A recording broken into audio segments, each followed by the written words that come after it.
During our labor weekend trip, she insisted on bringing her first love. After the car accident, I was severely injured, but she saved him first. When I woke up, I heard her accuse me of trying to harm them, while he tried to persuade me to be understanding, saying I was, after all, her husband. I left with nothing to let them be together. On the day of the divorce, she watched with indifference, only realizing after I turned away that she had lost her only way out. I was the estate's live-in son-in-law, chosen by the estate only because I was handsome, potent, and happened to have saved Grandpa. For all these years, my wife, Grace, had never agreed to be intimate with me. Even our daughter was conceived through artificial insemination. This was simply because she held a first love from a humble background in her heart. This year, for the labor weekend, Grandpa ordered her to go on a trip with me to improve our relationship, but, unbeknownst to Grandpa, allowed her first love to get into the car as well. Unexpectedly, the two were flirting and playfully teasing in the car. In the heat of the moment, they distracted the driver, causing the car to lose control, overturn, and catch fire. The driver died on the spot, and I nearly lost my life. Grace, however, casually left with her first love. The next day, as I was coming out of anesthesia after surgery, Grace's beautiful face suddenly appeared before my eyes. Her eyes held no emotion, and her fiery red lips were pressed together tightly, as if she wanted to devour me whole. Seeing me awake, she pointed a finger at me and demanded, "Do you still look down on Sage? Is that why you deliberately told the driver to drive into the mountain to try and kill us?" Before I could react, I heard her first love crying and apologizing. "Liam, I am sorry. I shouldn't have made them take me along just to save on transportation costs. It doesn't matter if I am hurt, but Grace is your wife, after all." Sage, with his youthful looks and fair skin, was truly a master manipulator. I gave a bitter smile and looked at Grace. "Are you really so convinced that I harmed you? Uncle has driven for our family his whole life, and never had an accident. Sage was in the car for the first time, and this happened. You say it has nothing to do with you. Who would believe that? You have trouble with your legs yourself. Do you want Sage to end up disabled with you?" Hearing this, I was chilled to the bone. Years ago, to save her father, my legs were no longer as agile as a normal person's. This car accident now added insult to injury. Furthermore, she had been in the hospital room for so long, completely unaware of how profusely my wounds were bleeding, and hadn't asked about my physical condition. I stood there stunned, pondering the meaning of these 8 years of marriage. Seeing that I no longer responded, Grace lost interest in berating me. She took her first love's hand, threatened me with divorce if I kept making a scene, and casually turned and left. 2 minutes later, her voice message came through. "Considering pleaded for you, I've forgiven you, don't let it happen again." I didn't reply, so she sent another. "My parents like you very much. I don't want to argue with you, and I certainly don't want you to treat Sage as your enemy." Listening to her voice messages, a wave of desolation washed over me. The doctor on rounds was my friend. Hearing her words, he frowned impatiently. "Is insane. It's one thing that she doesn't care about your accident, but she says such things to disgust you. Does she think your injuries aren't deep enough? Does she even know what you've lost for her?" Over the years, my friend was the only one who knew everything about Grace and me. Seeing my 8 years of effort yield no return, he frowned tightly and comforted me. "It's been 8 years. Liam, are you really not going to let go?" 8 years ago, I had just graduated from graduate school, and had a promising future ahead of me. Grandpa found me after the graduation ceremony, and hoped I could be Grace's husband. I agreed almost immediately, simply because I had secretly loved Grace for 8 years, though she never knew it. I gave up a high-paying job to become a stay-at-home husband. I loved her for 8 years without a single response, and in times of crisis, her thoughts were always with her first love. I gave a mocking smile, and said nothing more. Alone, I quietly pulled back the covers and went to handle my discharge paperwork. My emotions had been too volatile just now, and my original wound had started to crack open a bit. I nearly fainted from the pain. Fortunately, my friend caught me in time, which also suddenly reminded me, I had one more promise to fulfill. "Could you call in an order for strawberry swirl frozen yogurt, and have it delivered to the estate for my daughter, Luna?" Luna had said she wanted to eat this for a long time, but with my injured leg, I couldn't deliver it myself. "And don't tell her it's from me," I instinctively instructed my friend. After all, my daughter seemed to dislike me. Her father, from birth, She always resisted things I gave her, quite like her mother. Sigh, he's so submissive. He'll regret it one day. My friend nodded helplessly, sighed, and immediately went out to do as I asked. As I watched his back disappear, I finally opened my cell phone. Grace had stopped texting me, probably assuming I had calmed down. I saw people on my social media feed traveling far and wide. It suddenly reminded me that for this holiday, we had originally planned a trip to Disney, but now, everything had changed. Scrolling further down, I saw Grace's new post on her social media feed. She and Sage had already boarded a plane. In the photo, she held Sage's hand, with the caption, "After all these years, is still my greatest love. Believe me, one day I'll truly make you my husband." In another photo, the two were passionately kissing, like a pair of eloping lovers. I gave a self-mocking smile and texted Grace back, "I agree to the divorce you mentioned last time."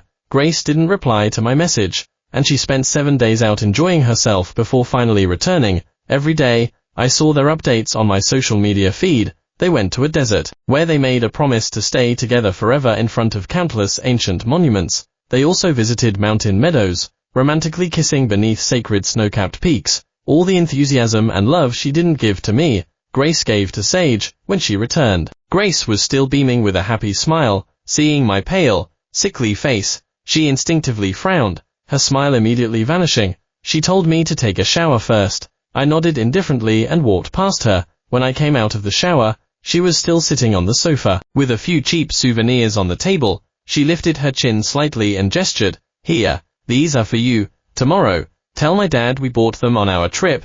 If you dare reveal anything about Sage and me, I swear I won't let you off the hook." I couldn't be bothered to look, casually wiped my hair, and replied, "Remember to have someone prepare the divorce papers. Contact me whenever you're free." Grace was very busy, not home 5 days a week. Recently, she had been heavily involved with Sage, so busy that for our daughter's birthday, she'd simply tell the housekeeper to get a random gift. I didn't care about accommodating her on this matter, as long as I could get a divorce. Anything else was fine. Hearing my words, Grace's face instantly darkened. She slammed the items onto the floor, and launched into a furious tirade at me. "What nerve are you acting on now?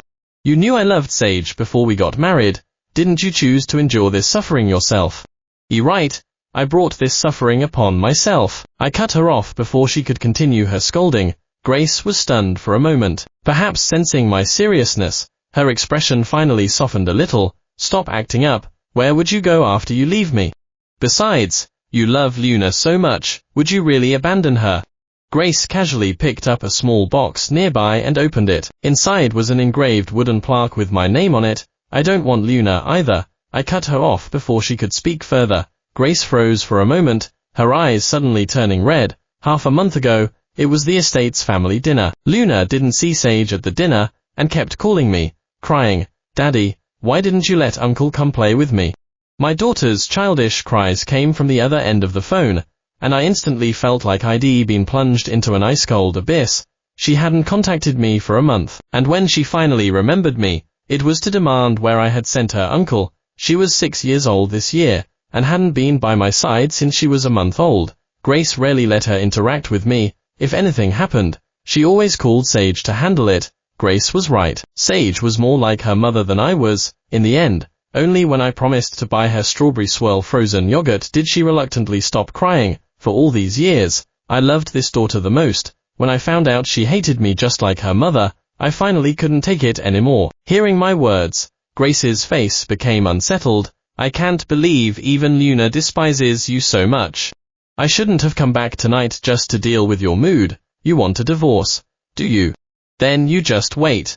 After shouting, she violently pushed me away, and stormed out, slamming the door. I looked at the closed door, not humbling myself to reconcile. For the first time in our 8 years of marriage, I had always been the one to seek reconciliation in every conflict, but this time, I was truly exhausted. For several days in a row, Grace didn't come back. On the 4th day, her call came through. Grace didn't seem to have calmed down, her voice cold and flat when she spoke. "My parents want us to come home for dinner. Be at the within half an hour." She hung up before I could say a word. I had no choice but to hang up, and rush to the. When I arrived, I saw the entire family in a harmonious and joyful scene. Sage sat in what should have been my seat, carefully holding and comforting Luna, Luna wiped tears from the corners of her eyes, clutching a small toy in her arms, clearly delighted with it. Grace, meanwhile, was bending over, serving soup, displaying a smile I hadn't seen in a long time. Suddenly, I didn't want to go inside.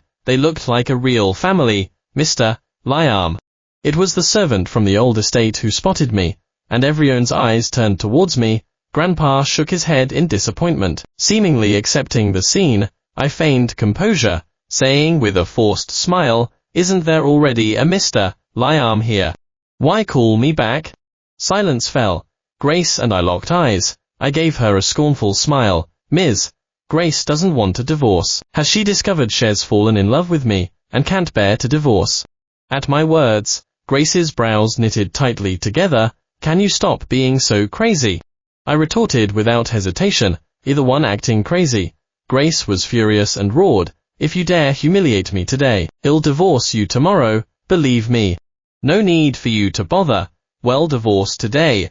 I took the divorce papers and threw them at Grace. Her face turned dark, and she gritted her teeth, saying, "Think carefully. If you divorce, I won't give you custody of Luna either." She knew Luna was the one I worried about most these past few years. At this point, she could only threaten me with her. Unfortunately, her scheme backfired. I glanced at Luna, who was nestled in Sage's arms, crying her heart out. For the first time, I felt no guilt towards her. "Whatever. I don't want you or our daughter." As soon as I finished speaking, Grace overturned the table, and there, in front of them, I lightly chuckled, turned, and walked away, with an air of nonchalance, as if nothing had happened. What happened wasn't entirely sudden, but no one had expected that someone, who had always been meek and submissive, who loved Grace and her child more than himself, would one day want nothing at all. For several seconds, there was eerily quiet, until, belatedly, let out a piercing scream. At that moment, Grandpa finally reacted, rushing over with a pained expression to comfort the child. He accused me, "Are you out of your mind, saying such things and acting like this towards a child? You don't deserve to be a father." Grandpa was trembling with rage, raising his hand as if to slap me, but I caught his hand faster. I looked at him and said, word by word, "You told me to marry Grace then, and I did. I even wanted the child. But what about you? Did you ever treat me like family? You kept saying you liked me, but you liked me to be your servant, didn't you? I gave up a promising future, endured your anger in the. Did you think I was some kind of doormat?" For 8 years, it was the first time I had ever defied Grandpa and Grace. For a moment, none of them reacted, either ones who pushed me to this point.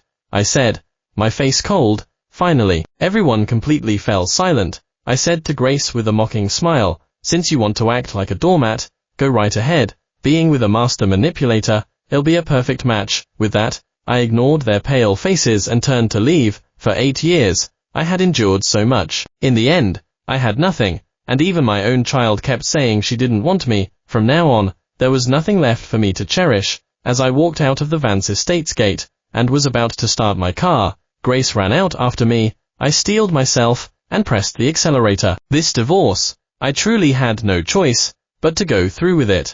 After returning home, I started packing my luggage. I threw away everything I could, leaving only some things that gave me pause. Among them were some items I had secretly kept, everything related to Grace. Grace was the first woman my heart had ever fluttered for. My family background wasn't good. You could say we were worlds apart. I had always admired her silently, never thinking that such a high-born lady would ever descend from her pedestal. After I was bullied by classmates once again, Grace appeared like a divine savior, sending those troublemakers away. At that time, I was thin and sallow from hunger, like a monkey. She just gave me a look of disgust and told me to fight back. I carefully hugged my backpack and told her our family was in debt, and they picked on me every day because they disliked me. After listening, Grace frowned her beautiful brows and casually asked, "How much do you owe?" 10. 100,000. TSK. That's just my monthly allowance. I thought it was a significant amount. Grace readily paid off the debt for me, and told me to take good care of myself. After that, I fell madly in love with her. I studied hard, worked part-time during my spare time, and earned countless scholarships. After finally saving up 100,000, I handed it to Grace, just as I was about to confess my feelings. But by then, Sage was already by Grace's side. I thought we would never cross paths again until I met her father, and so, by a strange twist of fate, I ended up marrying the woman I loved. Now, looking back, it was all a doomed connection. It's better to end it early. Those 8 years, I was truly out of her league. I was delusional. In the end, I still couldn't bring myself to throw them away. I placed those things in the most conspicuous spot in the living room. I chose to leave this past to Grace, for her to do with as she pleased. Pulling my luggage, I firmly closed the door to the house. This time, we would draw a clear line between us. Before going to find my friend, I made a trip to the hospital. 2 years ago, I had been diagnosed with depression. After and Sage rekindled their affair, it reached the point where I had to take medication to maintain my mental state. The doctor held the report, his brow furrowed so deeply it looked like it could crush a mosquito. Liam, your condition is getting worse, is it? I feel pretty good. Seeing my negative attitude, the doctor said nothing more, just silently wrote me a new prescription. As I took the prescription to pick up my medication, I ran into the person I least wanted to see. Sage held a bag of medicine in one hand, while tenderly checking Grace's bandaged hand. When he saw me, he blinked innocently. I heard that Grace had been subjected to family discipline by her father, and one of her arms was almost broken for the past few days. Sage had been taking care of all her needs. The two no longer feared the Vance estate's pressure, and lived together like a married couple. Grace saw me, and her face darkened. The veins in her uninjured arm bulged with suppressed fury. What are you doing at the hospital? Are you here to mock me? I ignored her, about to walk away, when he snatched my prescription from my hand, and looked at it. Are you mentally ill? Grace seemed to have found an excuse, and for a moment, she was both excited and distressed. So, you wanted to divorce me, because you have a mental problem. Seeing her about to fabricate a grand drama in her mind, I quickly snatched my medication back. Don't flatter yourself. Perhaps my tone was too harsh. Fu uncharacteristically didn't retort, but he looked a bit hurt, gazing wistfully in my direction. If hadn't been holding him back, it seemed he truly would have rushed over regardless of the consequences. I quickened my pace and fled the scene. That evening, Grace frantically kept calling me. Perhaps she had returned to the home we shared and couldn't find me. The phone rang. I hung up. It rang again, until I couldn't take it anymore, and pulled out my SIM card. Unable to reach me by phone, Grace sent a WhatsApp message. What do you mean? Are you dead set on this divorce? Speak up, don't avoid me. Seeing that I didn't reply, she grew more anxious, and messages bombarded me endlessly. She said that her previous mentions of divorce were just angry words and didn't count, and that Luna was too unfamiliar with me, which was why she said hurtful things. I thought for a moment and only replied, for the next 3 days, I'll be waiting for you at City Hall. With that, I blocked her. She was blocked, and no more messages came through. For 2 days in a row, I waited for her at City Hall. From sunrise to sunset, she didn't appear. But it was fine. I had plenty of time now. During this period, Grace didn't contact me, but I knew that every day she would appear across from City Hall, sitting in her car, watching me. Seeing her familiar license plate, I glanced from afar. Since she wouldn't come down, I decided to push her further. I began to make new friends, in every sense of the word. On the 4th day, I stood at City Hall with a new young woman I had just met. Hey, Liam, you brought me to City Hall. You're not thinking of marrying me, are you? I smiled and replied, don't overthink it. She pouted, grumbling about me. The whole time, her name was Zoe, and she was my boss daughter. In the days since I filed for divorce, I had already found a job. My boss daughter had just graduated from college, and he simply handed her over for me to mentor. Zoe was very clingy. She said she'd never dated anyone like me, and wanted to try. Within 2 days, she began a strong pursuit of me. The day I finally accepted her invitation for a date, only the address I gave was City Hall. I said nothing more, glancing at the roadside not far away. A car had been parked there with its hazard lights on for 10 minutes. Our interactions had all been observed by her. Zoe and I walked around the area a bit more, but Grace still held back and didn't get out of the car. She had become incredibly patient now. I heard she hadn't been having an easy time lately. Her daughter was clamoring for a new dad, but Grandpa said she could remarry, just not if the person was Sage. Grace was overwhelmed and hadn't been home lately, even came to me, asking where Grace was. No one knew what she was thinking, only that she was acting like a lunatic now, moody and unpredictable. We continued this standoff until one day I finally received a WhatsApp notification from Grace. She asked me to go out to handle the divorce papers. The address she chose was a coffee shop. It was the place where I had first reunited with her after paying her back. When I arrived, Grace was looking at documents. She glanced at me several times, gesturing for me to sit and wait. About 10 minutes later, her call finally ended. Judging from what she had just said, the person on the other end must have been Sage. The two of them must have been arguing. Their tones were quite heated. Did you bring the divorce papers? I also put down my phone and spoke to her in a businesslike manner. Grace averted her gaze and tossed the divorce papers onto the table. I didn't even bother to read it carefully. I just flipped to the last page, ready to sign. Is so eager you won't even look at the agreement. Aren't you afraid I'll screw you over? I don't think I have anything worth cheating me out of. I had no property, no funds. I had returned everything to Grace, and I had no complaints. Grace said nothing more, but just as I was gleefully about to sign, she stopped me with her hand. He's so eager to divorce me because you've taken a liking to that woman named Zoe. Her face was grim. Actually, you've also committed marital infidelity, haven't you? For her, even abandoning your own child.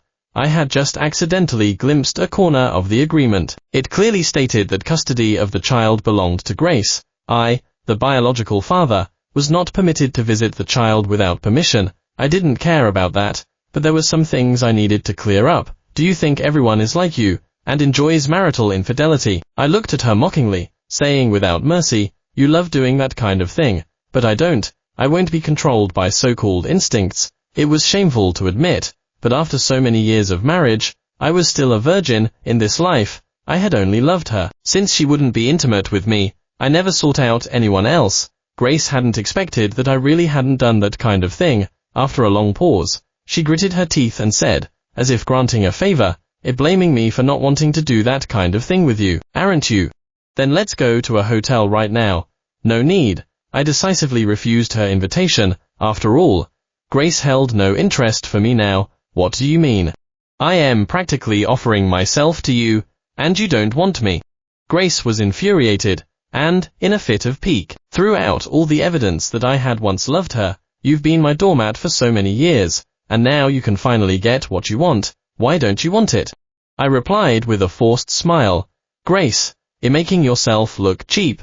Grace was proud and arrogant. She couldn't stand anyone talking to her like that. Just as I thought she would furiously tell me to leave, she miraculously held back, merely tearing up the divorce papers with a cold laugh. I have other things to do. Let's stop here for today. Anyway, whether we divorce or not is up to me. I was silent for a moment, then gave a mocking smile. It doesn't matter. I'll sue for divorce, because I am truly fed up with you. Stop. I told you to stop. Grace had been rejected so many times that she finally lost her composure. She had never been so disheveled. She followed me, trying to explain herself the whole way. You know another woman, and you found another job, right? You're in love with her, aren't you? If not, how could you be so heartless as to abandon your daughter? Just as she finished speaking, Sage walked out from inside, holding Luna. Grace, Luna has been crying for you. Please come back. Grace, however, pushed him away, and retorted with a cold glare, get out. Don't use my daughter as a shield. Sage's face instantly went completely white. He looked around, not missing the pointing fingers of those nearby. Grace, don't treat me like this, okay? Get out. Take the child back right now, or don't blame me for exposing what you did years ago. At this, Sage's face turned even paler. Grace, please don't tell your dad. I did it all to be with you. Sage put Luna down and knelt down without a second thought. Grabbing Grace, I stood frozen, my head spinning. 8 years ago, the day before my graduation ceremony, I saved Grandpa from being hit by a car. That's how he noticed me, and chose me to be his son-in-law. But for all these years, I never knew that it was Sage who had driven the car, intending to hit Grandpa, just so he could be with Grace. It turned out that after all this time, I had still been living in their trap. The legs I had almost lost twice were all thanks to Sage. I closed my eyes in pain and quietly put away my cell phone. Fortunately, when I was negotiating with Grace earlier, I had recorded what she said and hadn't turned off the recording since. Watching the two still entangled, I cast a final glance at Luna, silently saying goodbye. I strode away from there, leaving behind the nightmare of these past few years. After I returned home, I sent the recording to Grandpa. He flew into a rage, immediately sent people to beat Sage, nearly crippling him, and then had him sent to the police station. At the same time, he ordered Grace that if she had any further involvement with Sage, he would strip her of her rights as an heir. When I learned of these matters, I was at home tending to my potted plants. These days, I had been working from home. Zoe was relentlessly pursuing me, as if wanting to confirm something, constantly clinging to me, but she understood boundaries in how to interact with someone. She had always maintained a respectful distance, and I hadn't found her annoying. In fact, sometimes when I didn't have time, I would even entrust my potted plants to her care. As for Grace, she kept sending me ambiguous messages, all of which I blocked. I had already started planning to sue for divorce. These days, I continuously worked on my psychological issues. Gradually, I could calm down without needing the medication the doctor prescribed. I would have been even happier if I hadn't run into Grace at the door today. "If you don't come back, I might have to call the police." Her eyes were slightly red. She must not have rested for a long time, and she had grown visibly thinner. I heard that after I left, she never returned to the Vance estate. She stayed in the house we had shared, depressed, just staring at old photos. "Grace, what's with the sudden act of devotion?" I looked at her mockingly, using her own words against her. One night, long ago, when I wanted to share my deepest feelings with her, she had told me the exact same thing. She had cut off everyone I tried to contact her through. Now, hearing those words, Grace's eyes finally reddened. I thought, she must have tortured herself for a long time. She would absolutely not have an easy time of it, just like me over the past few years, terrified of losing her. Too anxious to sleep every night, Grace grew desperate, grabbing my hand and anxiously saying, "I've thought about it for a long time, and I've realized I can't live without you. I am sorry for everything these past few days. Let's start over. I promise I won't make a mess again." She said she had reflected a lot, and finally understood why I wanted a divorce. She also finally realized that she loved me. "You don't understand, Grace." I looked around the rundown staircase and asked her, "Don't you recognize this place?" Grace stared blankly around, and when she saw a certain graffiti on the corner, her eyes instantly reddened. This was where I lived during my youth. Back then, debt collectors were chasing me. She suddenly appeared, paid off my debts, and then sat on the rundown staircase, comforting me endlessly. She said, "Don't cry. You're a real man. Don't be so weak." Seeing that I didn't speak, she picked up a child's dropped paintbrush from the corner, and drew a smiley face on the wall. Her youthful smile beamed at me, saying, "See, this looks much better." I finally broke into a smile through my tears. For nearly 10 years, I hadn't forgotten that scene, but now, the smiling girl had gradually become repulsive. No matter how much I tried to deceive myself, I had to admit that everything had changed. Grace remembered the past, and her eyes silently reddened. I know it's all my fault. Give me another chance, okay?" Liam. Just as we were at a standstill, Zoe suddenly appeared around the staircase corner, holding a bouquet of flowers. "Liam, your ex-wife is here again. Too popular." Zoe's tone was intimate as she deliberately bypassed Grace, and came to my side. Before I could speak, Grace slapped Zoe across the face. "Are you the little schemer who's seducing my husband?" "You old woman, what little schemer are you talking about? Watch your mouth." Zoe didn't back down, returning a slap to Grace's face. Several neighbors had already heard the commotion and stood at their doorways. Seeing someone shouting about calling the police, I quickly stopped them. "Stop fighting." I seized the opportunity and quickly shielded Zoe. Grace held up her hand, looking at me in disbelief. Protecting her? Yes, I admitted it decisively. Our relationship issues shouldn't involve others, nor should they harm anyone. She clenched her jaw and dropped her fists in anger. She bent down, picked up the yellowed photos, and stormed off in a rage. For several days in a row, Grace didn't come looking for me. Zoe stood beside me, giggling, saying she heard from others that Grace had used her connections to get Sage a life sentence. They would never see each other again. Her doomed connection with Sage had lasted for years. Before, she was completely manipulated by Sage, but she never expected that the person she shared a bed with would be so malicious, trying to harm both me and her father. Grace was actually very kind-hearted, otherwise, she wouldn't have saved me before. She was just cruel towards the current me. After waiting for several days, Grace finally had new news. She asked me to come home for dinner that day, just her and Luna. When I returned to the place we used to live, Luna was sullenly playing with a toy, while Grace, wearing an apron, was busy in the kitchen. Just looking at the scene, it was exactly what I had dreamed of so long ago, but I never expected that when this scene finally came to life, it was only a prelude to goodbye. Seeing me approach, Grace put down her apron and called out, gesturing with her eyes for Luna to speak too, but pouted and stubbornly refused to say anything. Blood is thicker than water, after all. Though I didn't force her, it didn't mean I wasn't sad. Grace frowned, but at my signal, she closed her mouth and continued cooking in the kitchen. A table full of dishes was quickly prepared. When brought them all out, Luna still refused to speak. Grace lost her patience and scolded her. Luna, do you have any manners? Is this how you treat your mom and dad? I don't have a dad. Luna suddenly threw her toy down, crying. Grandma said my dad abandoned me since I was born. He's not my dad. Give me back Uncle. I want Uncle. She kept accusing me, reciting the ideas the Vance family had instilled in her. Luna said I didn't want her, for all these years. Besides her grandparents, only Uncle had been kind to her. She even said Grace and I were both bad people, bringing her into the world only to abandon her. I took a moment to compose myself, looking at Luna's vigorously crying face, and said calmly, "You're right, Sage is indeed your father." Hearing this, Luna's crying stopped. Grace suddenly stood up, looking at me frantically, and at a loss. How did you know? I put down my chopsticks and bowl. A table full of delicious food had completely robbed me of my appetite. It wasn't hard to guess. Luna doesn't look like me. Her eyes are exactly like Sage's. Besides, at that time, Grace was madly in love with Sage. So why would she willingly use my sperm for IVF to have my child?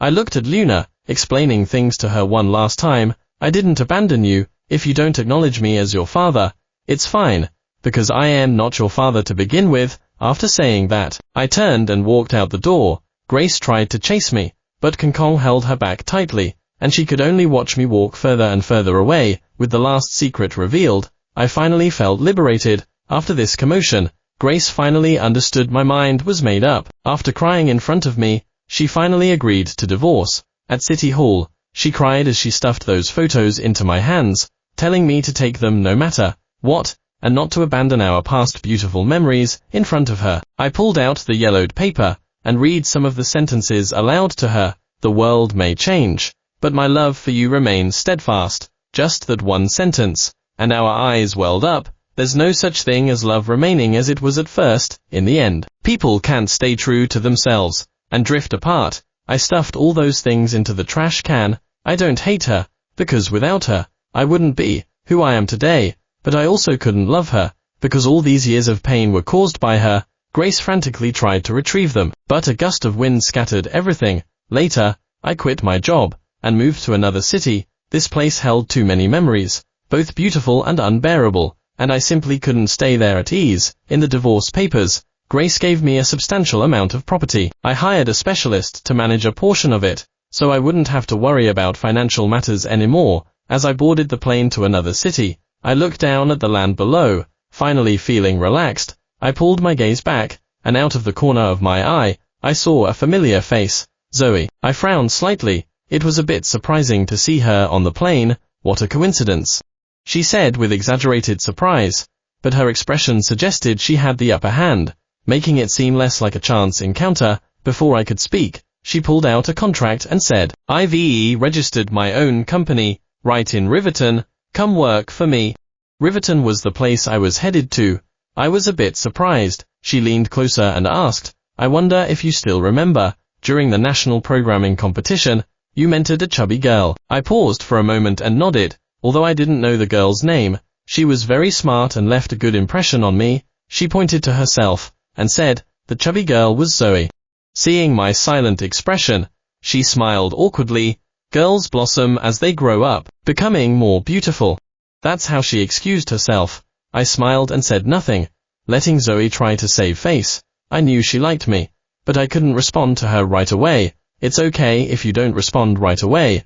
I won't be unreasonable like your ex-wife. I couldn't help but curve my lips. looking at her adorable expression, only hoping this wasn't an ill-fated relationship. Later, Zoe and I went to Disney, fulfilling my childhood fairy tale dream. Her company allowed flexible hours, and I used the time to travel across the country. All the sceneries I had longed to see were now beneath my feet, although saving Grandpa and that car accident had made my legs less nimble. But it didn't matter. I had found myself again. During another return from an island, I proposed to Zoe. She was very surprised and delighted, and I was a bit nervous, telling her, "I'll try my best to become worthy of you. Please give me more time." She readily agreed, and I gave her my virginity as a gift. That night, Zoe nestled in my arms, saying she wanted to travel the world with me. I smiled and kissed her hair. The next day, we started our world trip. From then on, I was no longer restricted. I set myself free. I went wherever I wanted, with Zoe and my true self.